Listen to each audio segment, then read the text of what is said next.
Thanks, Robin. Hello, everyone, and welcome to Social and Emotional Learning, how to foster these skills in your classroom. I'm so happy you guys chose to be here today. We're going to jump in right away with a few questions for you. So what is your role, your grade, your subject area that you teach? Why is this topic important to you? And what do you hope to get out of this session today? Great. Looks like we've got a good spread from K through 8th grade, so elementary, middle school, and we have quite a bit of the subject areas covered as well. So thanks for that. We're going to jump in now. Here's our agenda. Today we're going to talk about some SEL skills, what they are and why they're so important. Also, we'll talk strategies, ways that you can support SEL in your classroom, and then some tips and resources for implementing SEL with ease. So we'll jump right in. So what are SEL skills and why are they so important?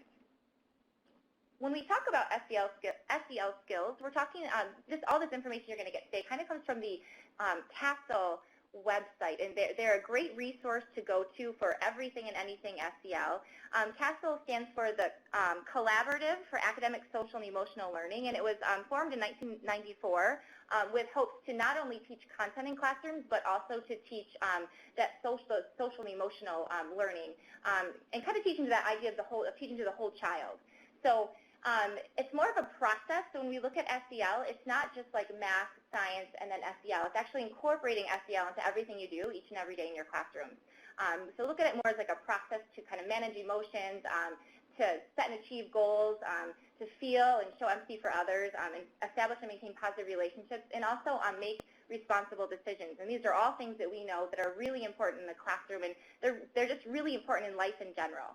So the goal of SEL is to promote and improve students' attitudes, their beliefs about themselves, their relationships with others, and also how they feel about their education.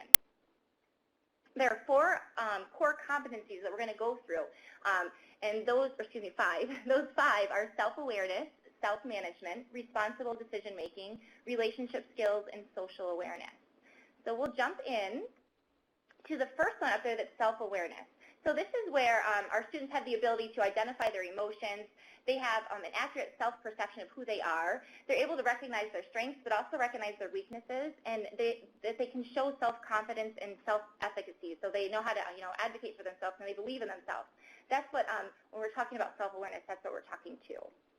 The next competency is self-management. So that's impulse control. Can they keep their emotions under control? How do they manage their stress?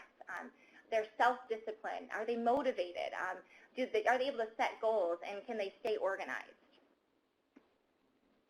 The next one is responsible decision-making. So it's the idea of problem solving. Can they identify a problem and then kind of think through and analyze how to solve that problem? And then once they have solved that problem, can they evaluate what they did and if it worked? And if it did not work, what do they have to say about that in reflection? What can they do to make it better?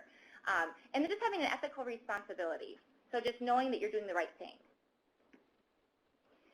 Another key component is the building of relationship skills. So the communication and social engagement, relationship building, their ability to collaborate with others and have a great sense of teamwork. And finally, social awareness. So it's the ability to take a perspective, maybe different from their own, and kind of see it through and kind of just listen and understand that as well, and to show empathy for others. Also to appreciate differences, diversity, and to have a respect for others. So we'll kind of talk to all of these today. What we're going to jump into now is why SEL skills are so important. So we can speak to so many, we can go down so many avenues when we talk about this, but some of the things that CASEL believes really came out of the work they did studies over 13 years with nearly 300,000 students. So some of the biggest things that they discovered was that there was a great academic increase in academic achievement. So they looked at these studies, and they found out that there was an 11% point gain in academic achievement within these schools that incorporated SEL into their everyday activities. There was also improved behavior, so decreased dropout rates, school and classroom behavior issues decreased, drug use decreased, teen pregnancy, mental health problems, and criminal behavior all decreased in these schools. And they also believe there's a strong return on investment. So for every dollar invested, there's an economic return of $11. And if you want to know more about that information, you can visit the CASA website. They have lots of great information that kind of goes through those studies that it's quite informational and useful. So just curious now for you guys, answer this next question. Why do you think it's important to teach SEL in your classroom? You guys can go ahead and you guys can go ahead and answer in the chat box that's up there. Yes, Carolyn, good answer. Closely connected to the students, absolutely. And also going to build those relationships with them, right? And this is the best way to kind of do that, is incorporating activities that have SEL at the core. Yeah, the links to academic achievement. I totally agree, Joe. Lower dropout rate, absolutely. Yes, Katrina, I like how you're saying, yes, kids are humans, right? And as humans, we need these skills to kind of survive in the world that we've been placed into. Yes, great answers. Yep, agree with that, Mike. Building relationships is really important. Hi, Paul. Yes, I do believe, yes, help students get along with each other, absolutely. Build community, yes. Ben, super powerful, totally agree. Thanks, guys. Awesome. So we're going to jump in now. Thanks for sharing your ideas. To some strategies. So thinking about those ideas you guys have stated in why SEL is so important, there's some specific strategies I'm going to talk to, but there are also some more general ideas that we'll discuss as well. So we're going to talk about these 4 ways to support SEL in your classroom. So how to model and cultivate self-awareness, how to grow student responsibility in order to kind of help themselves self-manage, model kindness to enhance relationship skills and build that classroom culture, and also utilize cooperative learning strategies to enhance social awareness. So when we're talking about modeling and cultivating self-awareness, the best strategy, or one of the best strategies we could use, is journaling and that self-reflection. So one thing that it does is it pushes students to recognize their strengths and their weaknesses, and it also allows them to kind of see ways that they can grow and improve. So us here at VAEI have just recently launched a big endeavor, Blue Apple Projects, and one of our projects is Moments to Remember, and within that project, students, they actually meet up with a senior friend, and they kind of connect with them, and then the students then create a biography of their senior friend. So one thing that we thought was important is for them to look at the work that they did and reflect upon it. So after every lesson, there's these set of reflection questions. So one of them that we have for them is after a lesson, after they've written their biography for their senior friend, and we have them just to find out and think about what they're most proud of, and reflect upon it and explain why they're proud of that book that they've created. And then we also have them take the other stand. What do they think was most difficult when they created that book, and how can they work to overcome that adversity that they faced as they were, coming across that challenge? So really getting our students to reflect is super important. Other strategies we can use, this is a great beginning of the year strategy as we jump into the school year, have students create or autobiographies. So this is a great way for us to get to know them and for them to get to know their peers. But if they were just to write a story about themselves, what would it sound like? And it would just be a great way as a getting to know you activity. Another activity is self-awareness assessment. So those things like the color test and the personality test, all those, kids love those, even as adults, some of us like those. I think they're great, but it really does allow students to identify with who they are and to be aware of that. The next strategy is to grow student responsibility in order to help students self-manage. So this is a specific strategy. It's called the WHOOP strategy. And this is where students identify a wish or a goal that they want to achieve, and then they also come up with the desired outcome. So what's the positive outcome they hope they reach after achieving this goal? And then they think about an obstacle. If there's probably something that could get in their way, and if so, they develop a plan for how they can overcome that. So thinking about all of those pieces really allows kids to set a goal, but also know there may be something that gets in their way. And when that happens, what are they going to do? How are they going to manage through that? Another great strategy to use is just checklists and rubrics, and this comes out of another Blue Apple project that we have called Lend a Hand, and it's just a self-assessment rubric where as they're going through the project, they're kind of analyzing their work and where they feel they are. Again, another way to kind of just self-check. And time management logs are another way. How are students utilizing their time during your class or during a certain project? And also just allowing students to sit where they wish, having that flexible seating option, because students will, if we scaffold it for them, they will sit where they're going to be most successful. So offering them those spaces and where they feel most comfortable and where they feel like they'll get the most out of their work. The next part we'll talk about is kindness, and just using kindness in the classroom. And we all do it as teachers. We're all really good at that, but just being really intentional about that. So this one is just a positive outcome statement. So it's instead of saying, can you stop tapping your pencil, Billy, say something like, Billy, show me what a good listener you are. So you're stating that desired outcome while also drawing attention to the behavior in more of a positive way rather than in a negative way.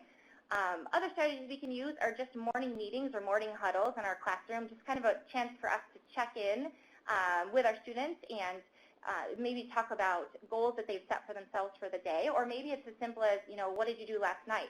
But just having that moment where we really connect with our students in the morning is just a great way to build that positive classroom culture. Also, shared agreements, so classroom learning contracts, another great beginning of the year activity. Have your students come up with the rules on how your class is going to work successfully. If you're doing a big project, maybe having team contracts where there's expectations within that specific team and that they kind of hold their team members to. Another great way to support that relationship building. And then maybe just optimistic closures at the end of the day. So going around and having students express an appreciation, an apology, or an aha moment. All good ways to kind of build those relationship skills and also that classroom culture. The next part of this we'll talk about is utilizing cooperative learning strategies to enhance social awareness. So when we're talking about social awareness, that's just being aware of their surroundings and how they react to that. It's knowing how to engage in respectful discourse, also in positive discussion. And so this strategy is called pencil talks with sentence stems. So this is where if you're having groups kind of discuss a big idea and maybe it's going nowhere, this is a great strategy to use. So the person who wishes to speak puts their pencil in the middle, and then they respond to a sentence stem. So one of the sentence stems, these are taught and kind of modeled, and then they're used in these groups. So they might say, my answer is this because of this. And once they make that statement, they kind of back it up with some reasoning. And then the next student can respond, and they can say, they put their pencil in the middle, and they say, thanks for sharing. I like your idea, but have you thought about this? Or they might say, I appreciate and value your answer, but I disagree, and here's why.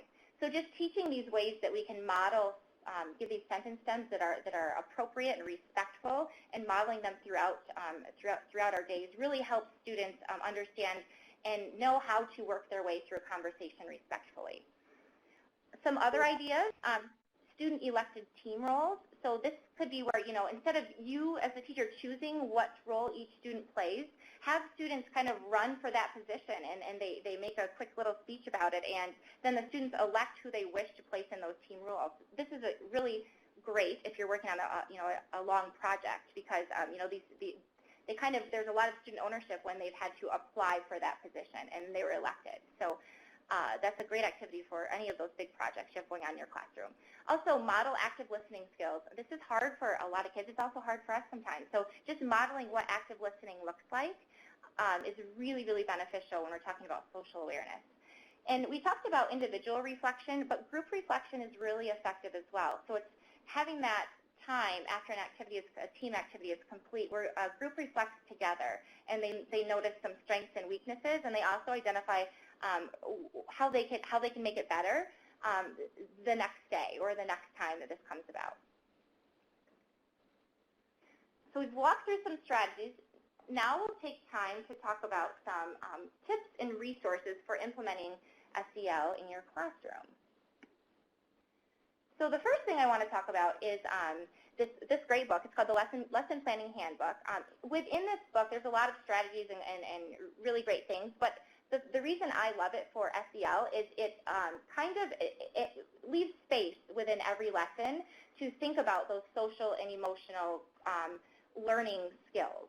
So when we're thinking about this when we're planning, we want to plan our lessons with integration in mind. So always thinking about those social and emotional learning targets or goals. So some questions you might want to ask before planning a lesson or a unit is where might students benefit from working together? Teamwork is a great way to build SEL skills. What struggles might they encounter along the way? And as a teacher, what might I set up for them to overcome these challenges or these struggles? So kind of scaffolding that ahead of time gives you the opportunity to have a quick answer when those things come up, and also just identifying those SEL goals early on in your lesson really works it incorporates it into your everyday practice.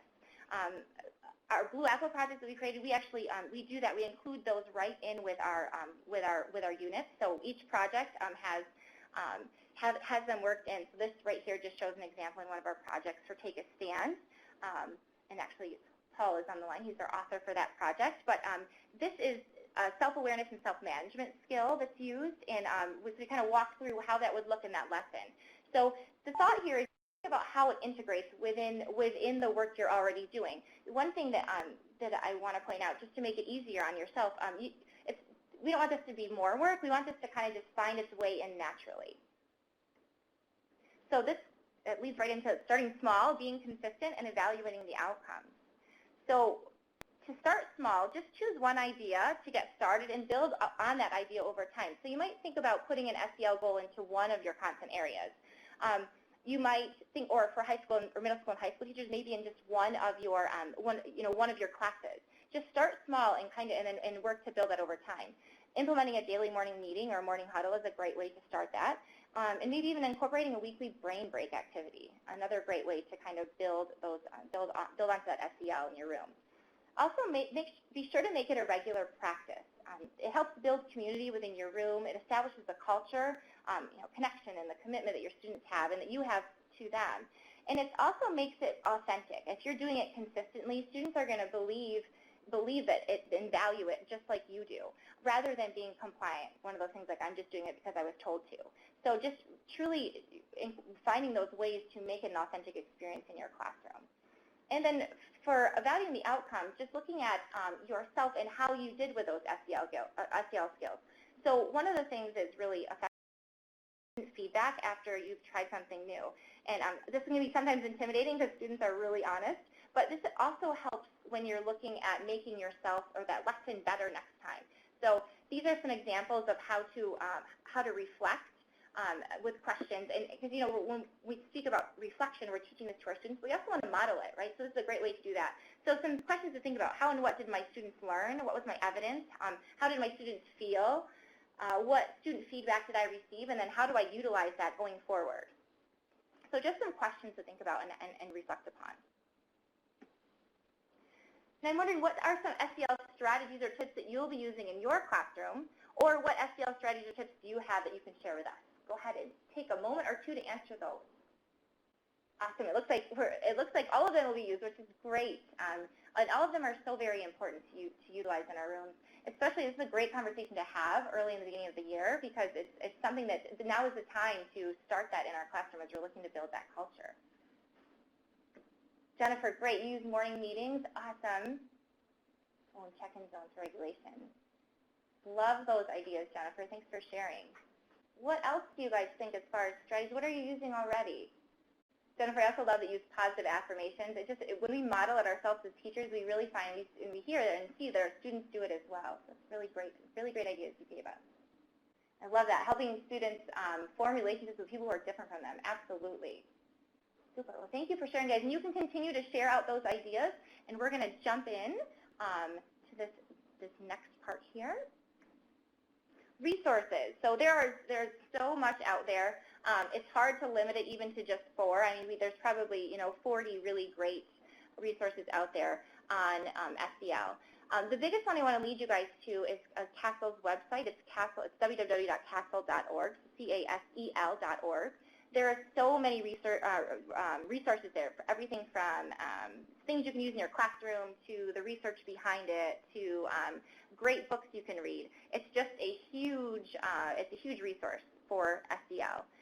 Teach Thought also has a bunch of great ideas. If you go to Teach Thought and you search resources for social and emotional learning, you'll come across videos of how it's utilized in classrooms. You'll also find book suggestions and articles written about it. So another great resource. SELresources.com is a resource that comes out of the University of British Columbia.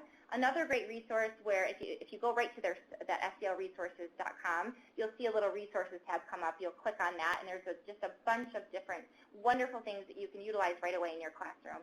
And then also the projects that we've created here at Van Andel Education Institute, Blue Apple. We would love for you to check these out. There's great ways to, and immediate ways to work in SEL within those projects, and we also give you the resources that you need to do just that. So check out all of those. And on that, if you go to blueappleteacher.org, explore projects, you'll kind of see, this is an example of a project overview, but this gives you an idea of what's in that project. So it goes lesson by lesson. But the other thing I want to note, if you look down on the second page, so the very bottom one here, the very bottom where it says cross-curricular content, you'll see that we have social and emotional learning plugged in right there. So it'll kind of talk to you in all these projects how you as a teacher, and we created that, but how you'll utilize it with your students. So a great resource there as well. So I hope all of you came away with something that you can use in your classroom on SEL.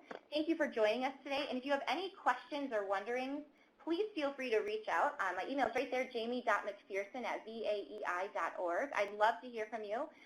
And also would love, if there's any way that we can here at VAEI can help make your school year even greater, please let us know. And I will turn it back over to Robin.